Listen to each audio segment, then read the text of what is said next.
거기에 또 한인회가 조직이 되어 있는데 그 한인회 활동도 좀 참여해서 했었습니다.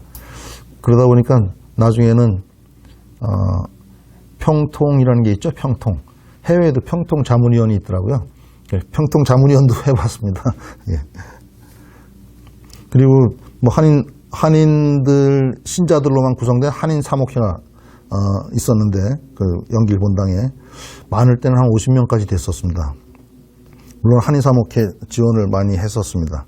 그러다 보니까 뭐 피정주일학교 지원은 물론이고 뭐 회원들 그 교우들 식당에서 하는 일들도 뭐 여러 가지 돕기도 했었습니다. 그리고 처음 들어가서 선교사가 할 수 있는 가장 쉬운 선교 사업이 장학 사업이었습니다. 장학금 주는 사업이죠. 이걸 하기 위해서 프란치스코 청소년 보호회라는 단체를 급조를 했습니다. 물론 한국에 회원들이 있는 것이고 만들긴 제가 중국에서 만들었습니다. 그 청소년 보호회 이름으로다 많은 장학금을 줄 수 있었습니다. 뭐 연길 지역, 화룡, 용정, 안도, 길 하여튼 뭐 연변 지역은 물론이고 길림시에도 조선족 학교에 조선족 중학교에 장학금을 드렸었고 뭐 교화시 이런 데도 장학금을 드렸었습니다. 제가 간단히 계산해 보니까 그동안 장학금을 제가 주었던 장학금으로 인연을 맺었던 아이들이 한 150명 정도 되는 것 같습니다. 그 중에서 잊지 못할 그 장학생 아이가 하나 있는데 청윈이라는 아이입니다. 청윈. 여자아이입니다. 연길성당에서 그 아이를 처음 봤는데 그때 연변대학교 의과대학생이었습니다. 하루는 연길성당 그 주임 신부님이 불러서 갔더니 이런 아이가 있는데 좀 도와줄 수 있겠느냐 하고 여쭤보시더라고요. 아마 입학금만 내고 한 번도 등록금을 안 냈던 것 같습니다. 그래도 공부했던 게 신기해요. 그죠? 우리 같은 공부 안 시킬 텐데. 공부를 4년 다 했는데 마지막에 이제 실습을 나가야 되고 그리고 이제 졸업을 해야 되는데 학교에서 너 학비 안 내면은 실습 안 내보내고 실습 배정 안 하고 졸업 안 시켜준다. 이렇게 된 겁니다. 그래서 그 아이가 여기저기 도움을 요청하다가 그 아이 친구가 천주교 신자가 있었는데 그 아이의 소개로다 연길성당을 찾아온 겁니다. 연길성당 주임신부님한테 얘기하니까 그때 당시에 그 4년 동안 안 낸 학비가 한국 돈으로 하면 한 330만 원 된 것 같습니다. 작지 않은 돈이죠. 네. 그걸 연길성당 신부님한테 도와달라고 요청을 했고 그 신부님이 뭐 돈이 갖고 있지 않으시니까 저를 부르셨습니다. 저도 그때 들어간 지 얼마 안 됐을 때인데 저도 돈이 없죠. 뭐 돈을 갖고 들어가 있지 않았으니까. 그래서 근데 그때 갑자기 뭔가 좀 자신감이 좀 생겼습니다. 한번 해보겠다고. 그 신부님한테 말씀드리고 그날 와서 인터넷에다가 올렸습니다. 그 사연을. 인터넷에다 올렸는데 그 주일날이었는데 그 다음날 바로 연락이 왔어요. 너무 신기했어요. 이름을 밝히지 않은 분인데 자기가 전액 지원하겠다. 이렇게 연락이 왔습니다. 하루 만에. 너무 놀랍죠. 그래서 며칠 만에 돈이 왔고 그 돈을 가지고 제가 직접 그 아이와 함께 학교에 가서 등록금 내고 그 등록금 영수증도 제가 받아놨습니다. 근데 그 영수증이 지금 중국에 놓고 와가지고 지금은 없습니다.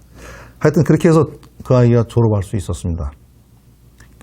그 청일이라는 아이는 졸업하고 나서 교화시 인민병원에 취직을 했고 그 집이 교화시입니다. 교화시지만 변두리 농촌 지역인데 교화시 병원에 인민병원에 취직을 했고 소아과를 맡았더라고요. 처음 가서 그냥 소아과를 맡긴 것 같아요. 그리고 나서 그 후에 의사고시 보고 정식 의사가 됐습니다. 그 후에 길림성 결핵 전문 병원에 의사로 간 것까지는 제가 알고 그 후에 결혼했다는 얘기도 들었습니다. 제가 처음 장학금을 주면서 그 아이 집을 방문했습니다. 이젠 그 아이라 그래도 안 되겠네. 아줌마네요. 방문했는데 너무 못 살았습니다. 뭐 제 눈에는 다 못 살게 보였을지도 모르겠죠. 농촌 살림이라는 게. 근데 밭이 일단 없습니다. 본인들에게 주어진 밭이 얼마 되질 않습니다. 텃밭 정도 수준밖에 없고 그럼 뭘 먹고 살아요? 그 근처에 채석장에서 일을 하면서 사시더라고요. 근데 그 아버지를 봤는데 빼쩍 말랐고 이빨이 다 빠져 있었고 앞에 한 개, 두 개가 없었고 어머니도 마찬가지로 이빨이 다 빠져 있었고 그런데 아이를 대학까지 보냈어요. 보통 한족들이 자녀들 공부에 관심이 없거든요. 나중에 이제 교천 말씀드릴 때 얘기 되겠습니다만. 근데 대학까지 보내는 게 너무 신통했고, 그 산동 사태가 아주 심한 부부였는데, 그 어머니 아버지였는데, 너무 저에게 황송해하고 처음에 갔을 때는 제가 마을에 내리니까 제 앞에 와서 무릎을 꿇더라고요. 한족들의 특징입니다. 자기 도와준 사람한테 그렇게 마치 우리한테 충성서약을 하듯이 그렇게 무릎을 꿇었어요. 좀 깜짝 놀랐습니다.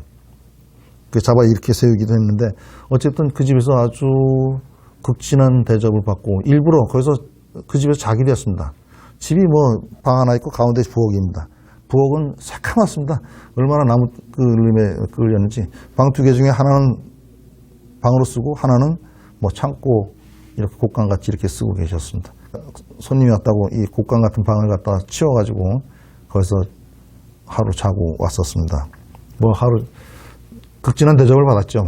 그 시골에서 그 없는 살림에. 어쨌든 그 아이는 한국에서 보낸 장학금으로 중국의 의사가 돼서 중국의 한 역할을 하게 됐습니다. 그 아이에 대해서는 좀 서운한 것이 하나 있습니다. 그건 교회에 대한 서운함입니다. 그 아이에 대한 서운함이 아니고 그 아이가 사는 곳은 교화시입니다. 길림에서 좀 떨어져 있고 연변주에서 좀 벗어나 있는데 연변이 아닙니다. 나중에 이제 그 장학금 주신 분도 제가 알게 됐어요. 만나 뵀는데 그분이 십자가로 된 금 목걸이도 주셔가지고 전달도 해드리고 그랬는데 그 아이를 천주교 신자 세례를 받게 하고 싶었어요. 그리고 충분히 그럴 만한 소양이 있고 천주교 신자 같은 성품이 있어서 충분히 가능하다고 생각을 했습니다. 근데 얘기를 할 수가 없었어요. 그 아이가 살고 있는 교화시라는 지역에 천주교가 없었어요. 지하교회는 있다고 그랬습니다. 지하교회는 있는데 저는 지하교회에 접하진 않았었으니까 그때. 그럼 이 아이한테 제가 만약에 교리를 해주고 세례를 받게 한다 하더라도 어디 데리고 가서 세례는 준다 하더라도 어떻게 신앙생활을 유지할 수 있겠는가. 선교사들이 선교를 해도 교회가 받아줄 수 있는 여건이 되어 있지 않았던 거죠. 중국의 상황이 그런 것 같습니다. 그래서 선교를 한다는 것이 너무 어려웠어요. 신자를 만든다는 건 더더욱 어려웠어요. 신자가 돼도 걱정입니다. 제가 맹인학교에서 교리교사도 했다고 그랬습니다. 제가 2번을 했습니다. 어느 성당에서 그 맹인들을 세례를 줬습니다. 그런데 성당에서 맹인들을 받아들일 준비가 되어 있지 않습니다. 개신교 같은 경우는 맹인이 가면 앞에서부터 안내해가지고 자리까지 안내해주고 이런 봉사들을 하는데 성길성당에서 맹인들이 와도 아무도 관심 가져주는 사람이 없습니다. 그래서 제가 교리했던 그 맹인들 거의 대다수가 나중에 개신교로 갔습니다. 근데 말리지 못하겠더라고요. 가톨릭에서 받아줄 준비가 안 돼 있습니다. 개신교회라도 가서 하나님을 아는 것이 더 낫겠다는 생각이 들어서 그냥 놔뒀습니다.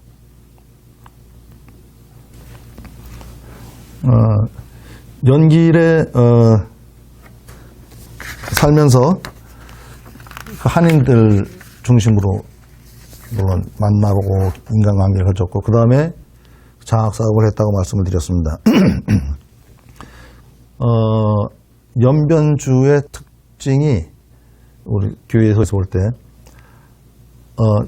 선교회 수도회가 제일 많을 땐 11개까지 들어와 있었습니다. 너무 많이 몰려 있었어요. 여러 가지 사도직을 가지고 선교 사업을 하고 계셨는데 거기 장애 아이들 재활 유치원을 이렇게 하는 서광의 집이라는 그 유치원도 있었고 그래서 그 유치원 같은 경우는 제가 그 스님들을 많이 일부러 접촉을 했습니다. 많이 도와드리고 제가 조그만 차가 있었는데 그 차로다 아이들 통학도 시켜주고 또 소풍 간다 그러면은 차량 지원하고 가서 아이들 보호하는 그런 보호자 역할도 하고 하면서 그 유치원과 많이 관계를 맺었습니다. 그래서 그 수녀님들은 시장에 간다 그러면 저를 불러요. 시장 가자고. 차가 있으니까 한 번에 일주일씩 장 봐오니까 그걸 실어오기도 좋고 교통편도 되니까 그래서 제가 수녀님들 시장 보는 데도 쫓아다니고 그랬습니다. 그리고 뭐 부산 분도수녀회도 거기 많이 나와 있었고 부산 그 올리베타노 분도수녀회는 거기가 발상지죠.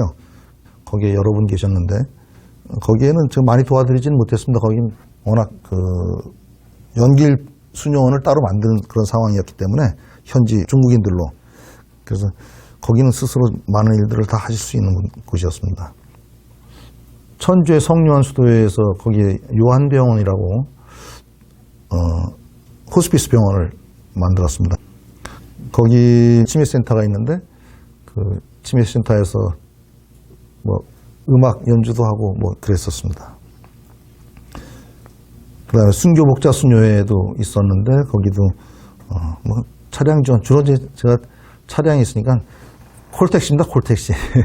그래서 성지 순례할 때 차량 지원도 좀 하고 또 많이 도와드린 많이 관계를 맺었던 수녀회가 영원한 도움의 성모 수녀회입니다. 그분들은 용종에 주로 계셨는데 거기에서는 동북삼성에 여러 군데 이렇게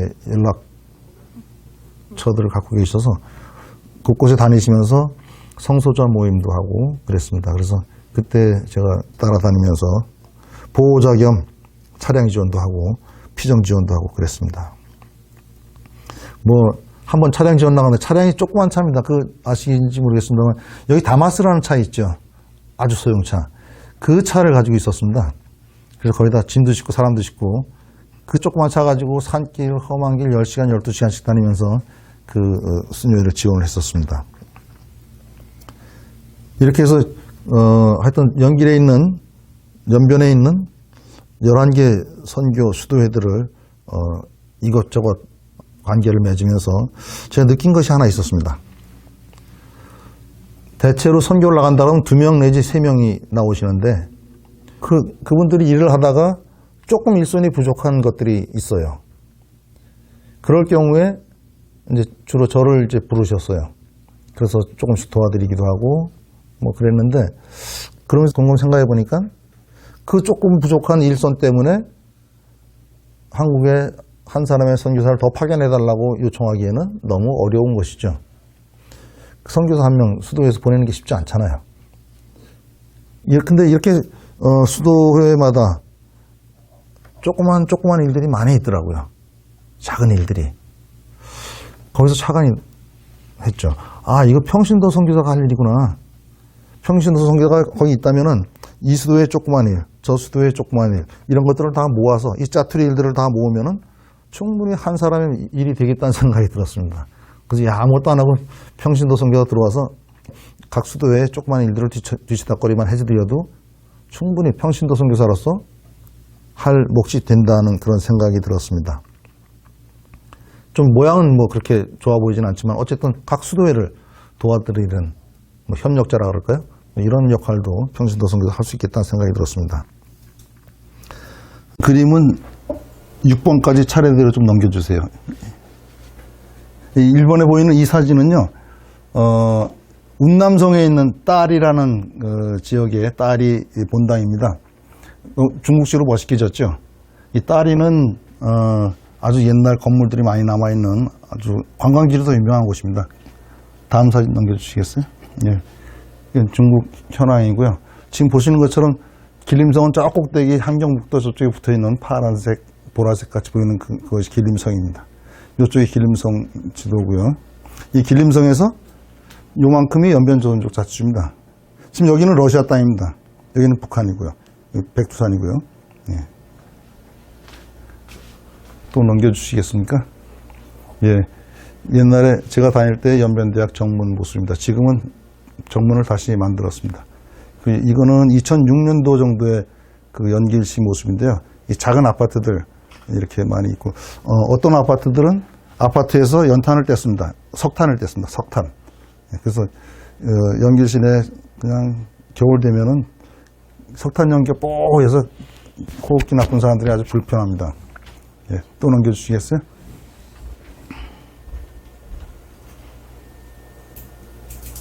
네, 이거는 맹인학교에 있을 때 맹인학교 활동에 참여한 겁니다.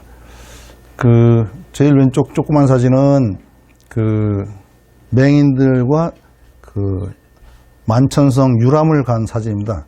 그 만천성이라고 왕청에 있는 그 관광지인데요. 일단 의아하실 거예요. 맹인들도 유람 여행을 다니는가, 관광지를 가는가, 무엇을 보러 가는가 하는 생각이 들죠. 그분들도 다 아닙니다. 우리 보통 시각 보는 사람들하고 똑같이 그런 좋은 명승지를 찾아다닙니다.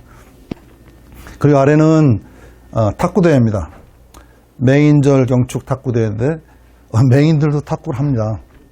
지금 보이는 탁구대는 제가 사서 개조를 해서 이렇게 기증한 건데, 보시면은 그 탁구대 끝에 하얗게 지금 나무가 붙어 있을 겁니다. 공이 맹인 탁구는 통통 튀는 게 아니고 굴리는 겁니다. 그래서 튀어나가지 않게 끝에 이렇게 되어 있고요. 그 다음에 가운데 네트를 보시면 네트가 뒤집어져 있습니다. 공이 밑으로 통과해야 됩니다. 위로 통과하면 안 됩니다. 그래서 맹인 탁구가 저렇게 있습니다.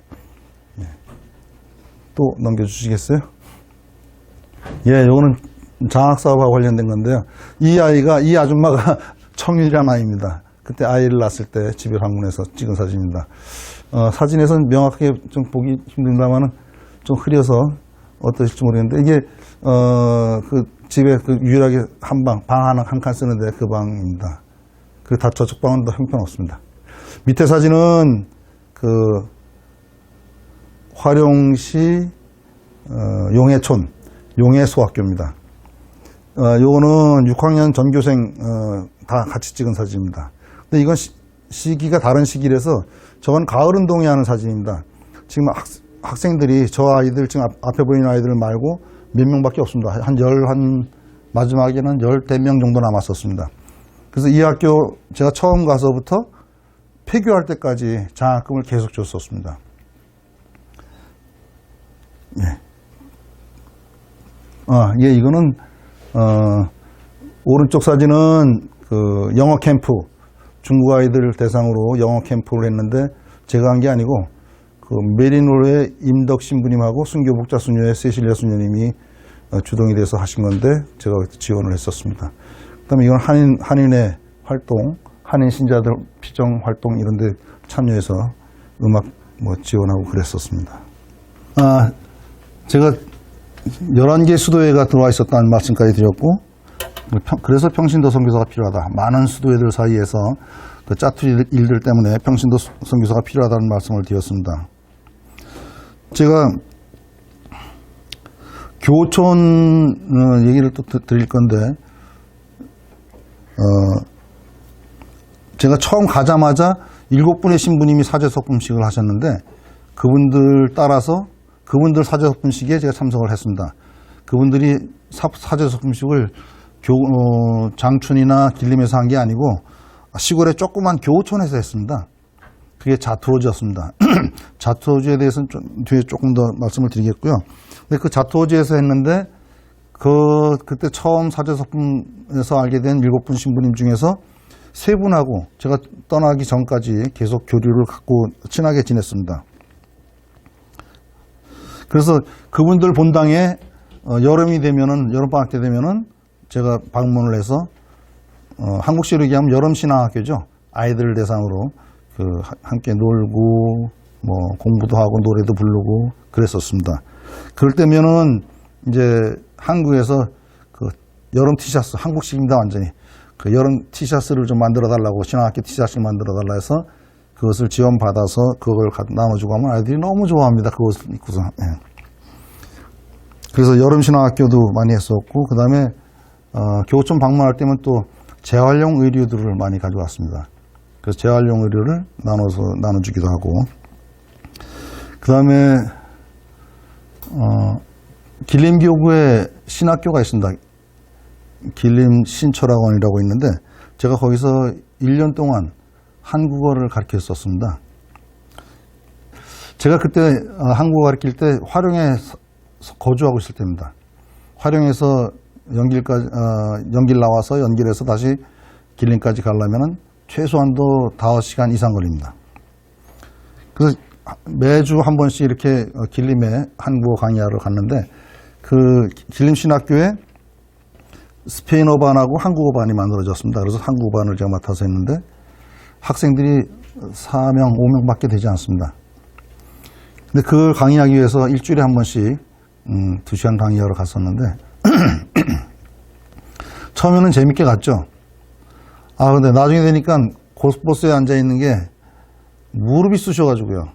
앉아있는 것도 무릎 쑤시더라고요. 네. 정말 차라리 기차였으면 서서 왔다 갔다 하면 될 텐데 그렇게 일주일에 한 번씩 다니니까 너무 힘들었어요. 근데 그렇게 힘들면서도 그냥 아침에 첫 차를 타고 나가서 저녁 때 막차 타고 들어오면 이제 화령에 밤 11시 반쯤 들어옵니다. 그렇게 힘들게 다니면서도 제가 저를 계속 다니게 할 수 있던 힘은 햄버거입니다. 햄버거.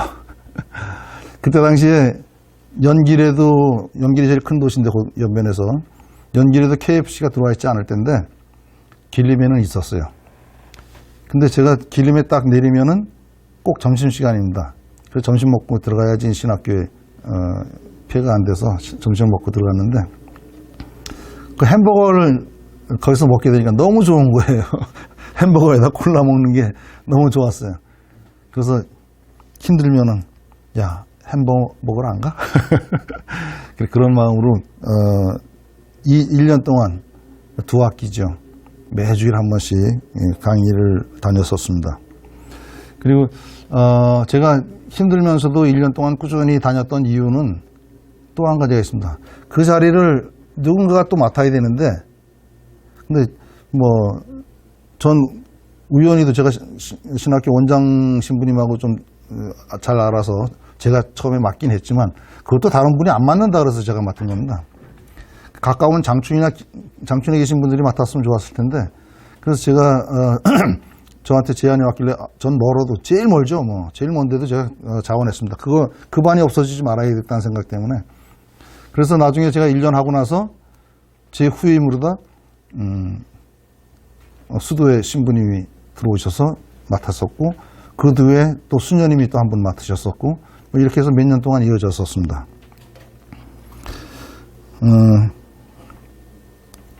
지금 그 신학교에 대해서는 특히 수원교구에서 많이 지원을 하고 계신 거로 알고 있습니다. 그래서 제가 처음 신학교에 갔을 때는 겨울이었습니다. 어떻게 손님 때문에 초대받고 갔었는데 그 손님 방에 이렇게 저를 안배해서 방에 들어갔는데 그때가 초겨울이라서 난방이 아직 없었어요. 길림이 춥습니다. 연길 쪽보다 더 추웠던 것 같아요. 근데 난방을 아직까지 떼지 않고 있더라고요. 그때 11월 중순? 모르겠습니다. 11월 하순 이쯤 될 것 같은데 그래서 전기요 밑에 하나 깔고 그리고 아무것도 난방이 없었는데 너무 추웠어요. 옷 다 입고 쪼그리고 잤는데 너무 추웠어요. 그때 신학생들 생각은 못했죠. 아침 새벽에 소리가 나서 이렇게 창문으로 내다보니까 신학생들이 아직 새카만데 다 모여서 군대식으로 점호 같은 이런 이렇게 받더라고요. 그래서 끝나더니 그 조그만 운동장 뒷마당 조그만데 거기를 뺑뺑뺑 돌면서 계속 뛰는 거예요. 구호 붙이면서. 그래서 나중에 신부님한테 여쭤봤어요. 왜 이렇게 운동을 시키냐고 아침마다 그랬더니 추워서 추위기라고 그렇게 뛴다 그럽니다.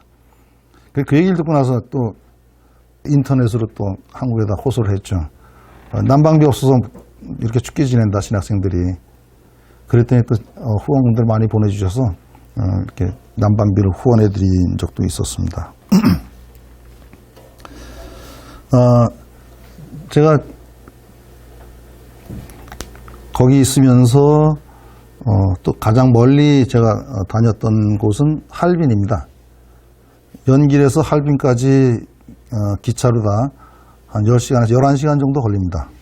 10시간, 11시간 걸리는데 무박 3일. 그러니까 기차로 밤새 가서 아침에 내려서 일 보고 저녁 때 또 기차 안에서 하면서 오는 이 무박 3일을 제가 할빈을 다녔는데, 할빈에 제가 만나는 신자들이 한 대여섯 명 있었습니다. 그 신자들에게 뭐 교리도 하고 또 신앙 나눔도 하고 뭐 이렇게 했었습니다. 근데 한 번은 그 대표되는 분이 저한테 연락이 왔어요. 요번 달에는 오지 않으면 어떻겠냐고. 그래서 왜 그러냐 그랬더니, 아유, 참가할 사람이 두 사람밖에 없다는 거예요. 두 사람밖에 없는데도 오겠냐고 그러더라고요. 제가 뭐라 그랬겠어요? 당연히 가야죠. 왜요? 한 사람의 영혼을 구하기 위해서 지구 끝까지라도 가는 것이 선교사의 마음인데, 두 명이나 했는데 왜 안 가겠어요? 그래서 간다고 그랬죠. 갔더니 그 두 명 이외에, 원래 두 명 이외에 또 아마 동원을 했는지 몇 분이 더 오셔가지고 한 대여섯 명을 놓고서 얘기를 나누고 뭐 그랬었습니다. 선교사를 하면서 신체적으로 어렵고 하는 것들은 하나도 어렵지 않습니다. 그거는 오히려 자랑스럽고 영광스러운 일이고, 일이 진전이 없고 뭔가 방해를 받고 할 때 그것이 어려운 것 같습니다. 제가 10시간, 11시간 할빈에 기차를 타고 가면서 침대 칸입니다. 그래서 누워서 자면서 가는데 거기서 뭐 저녁밥 컵라면으로 주로 먹죠. 중국 사람들 보통 기차 타면 그렇습니다. 컵라면으로 먹고 그것도 이제 기차에서 더운 물을 제공해 주니까 한 번은 좀 늦게 갔더니 물을 모르고 받았는데 찬물이었어요. 뭐 미지한 물이었어요. 그 미지한 물 거기에 불려가지고 라면을 먹어봤는데요. 뭐 눈물 젖은 빵을 먹어보지 않은 사람은 말하지 말라 그러죠. 그것처럼 정말 찬물에 뿌른 라면 먹어보지 않았으면 그 선교사의 여행에 대해서 얘기하기 참 어려울 것 같습니다. 자, 그렇게 기차는 밤새도록 연길에서 할빈으로 가면 그 만주벌판을 이렇게 가로질러 가는 겁니다. 거의 동쪽에서 서쪽으로 가는데 힘들었어요. 많이 힘들죠.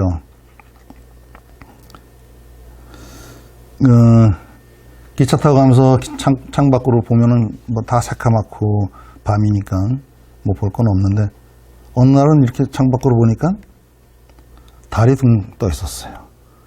산이 없다 보니까 달이 더 크게 보이는 거 있죠. 가까이 보이고. 그래서 몸도 힘들고 마음적으로도 여러 가지 어려움이 있고, 그럴 때면 기차 덜그덕 소리는 계속 나고 시커먼 창밖 보면서 이런 노래를 부르면서 제 스스로를 위로하고 그랬습니다. 한번 노래 불러보겠습니다. 잘 아시는 노래인데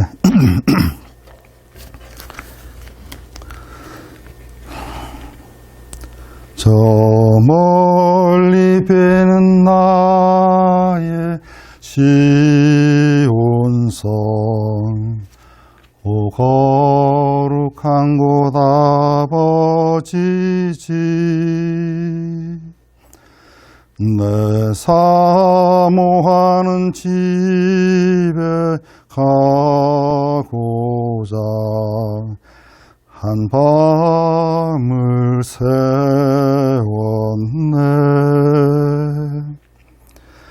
저 망망한 바다 위에 이 몸이 상할지라도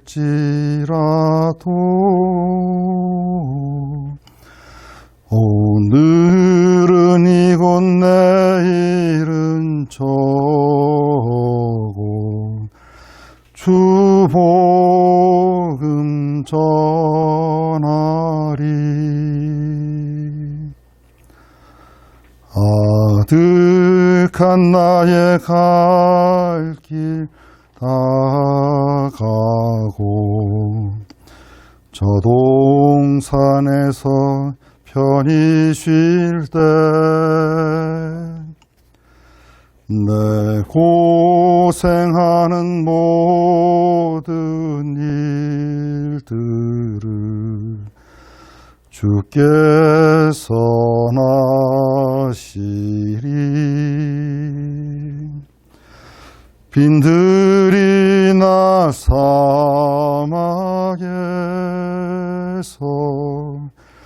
이 몸이 고날지라도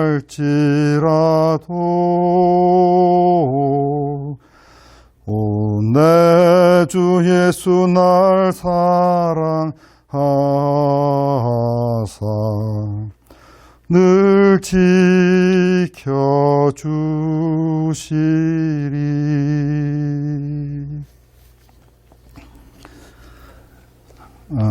물론 작은 소리였지만 그 기차 안에서 덜그덕덜그덕거리는 소리에 의지해서 이렇게 작은 소리로 노래를 부르면서 제 스스로를 위로했습니다. 내 고생하는 모든 일들을 주께서는 아시리라.